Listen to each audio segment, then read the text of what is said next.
Hindi ako mayaman, hindi ako mapera, hindi ako nakakaangat sa lipunan. Ano ngayon? Ano nga ba? Tingin ko mas mababa ako. Mababa kaysa sa mga may iPad, mababa kaysa sa mga nakakapag-Starbucks araw-araw. Nakakaangat sila, nilalamon lagi ng inggit. Sana lahat ay laging may pera, sana lahat walang inaalala. Pero bakit ganito? Bakit ganito ang nararamdaman ko? It doesn't matter, they said. Then why does it feel like it matters? I do not belong here.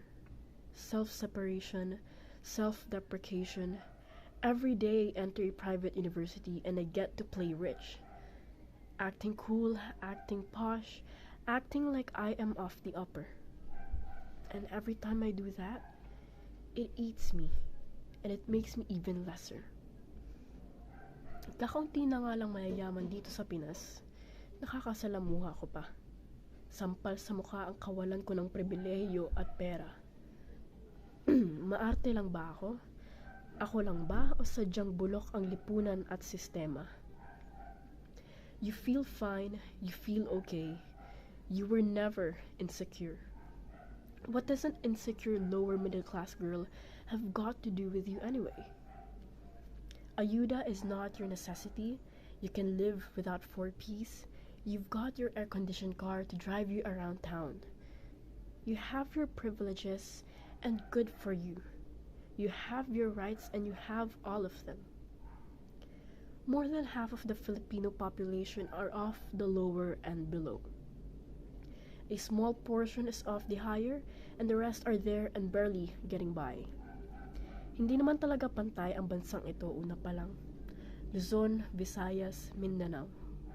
Hati sa tatlo, parang social class lang ng mga mamamayang Pilipino. Masarap mamuhay sa Pinas kung mayaman ka. Maganda ang pasyalan, maayos ang pasilidad. Araw-araw sa'yo yan kung mayaman ka. Teka, hindi masama ang pagiging mayaman. Huwag mong masamain ang buhay na inialay sa'yo. Masamain mo kapag nagbubulag-bulagan ka sa mga pribilehiyong nakukuha mo. Classism. It doesn't just affect me, it also affects you.